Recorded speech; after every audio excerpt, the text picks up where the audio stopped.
wako. Na kama Mungu anashuhudia akisema sisi ni watoto wa Mungu, basi kama sisi ni watoto wa Mungu, sisi ni warithi wa Mungu. Huyu mtoto wako umepakata, ama yule umeacha kwa nyumba, ama yule utakuja kuzaa, huyu mtoto wako atakuwa mrithi wako. Ile mbuzi yako utanunua nyumbani itakuwa ni mbuzi yake. Ile ng'ombe yako itakuwa ni ng'ombe yake. Bwana Yesu asifiwe sana. Haleluya. Yesu aliambiwa na Mungu, nimekupatia kila kitu.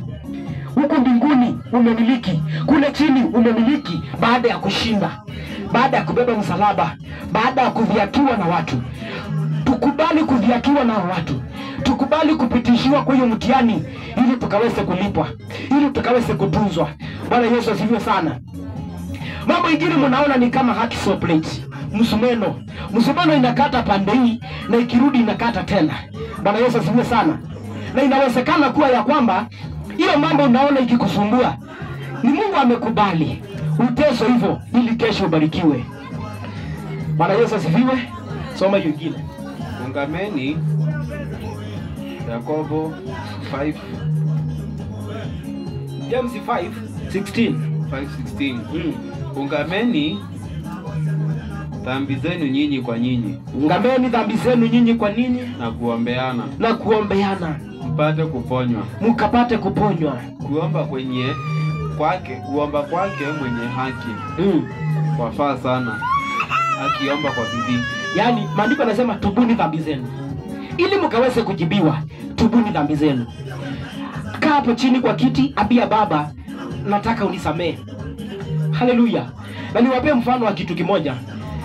Kuna dhambi watu wanasemanga kuna dhambi kubwa, kuna dhambi ndogo. Na Mungu anasema ya kwamba kwake dhambi zote zinatoshana. Bwana Yesu asifiwe sana. Labda kuna mtu ulikosea siku moja ukachukua kitu yake. Ukachukua tu. Na baada ya kuchukua hiyo kitu, wewe ukaenda na ukaitumia au kulipa, tubu hiyo dhambi, bado imeandikwa mbinguni. Labda zamani kabla sijaoa nilikuwa na wapenzi. Nilikuwa na mwanamke na sikumuoa, na nilimdanganya nikamwambia vile ninakupenda nitatimiza. Wewe kwangu ni kila kitu.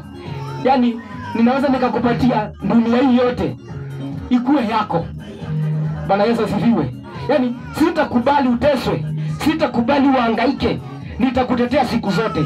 Na baada ya muda kidogo ukaona mwingine mzuri kuliko huyo, basi mimi nikaanza kuwepa huyu, nikamwepa.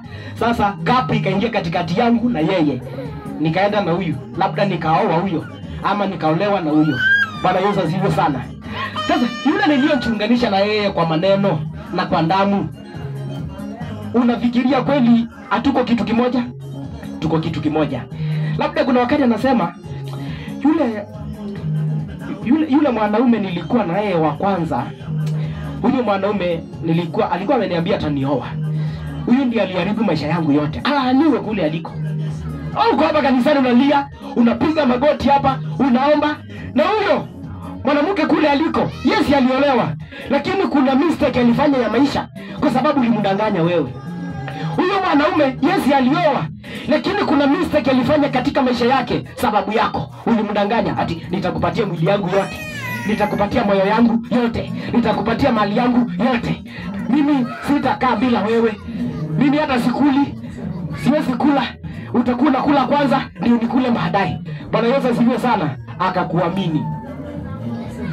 Huyo mtu akikaa chini na akae na wanaume wenzake aseme, lakini sikilizeni niwaambie, kuna mahali nilikosea miaka 20 iliyopita.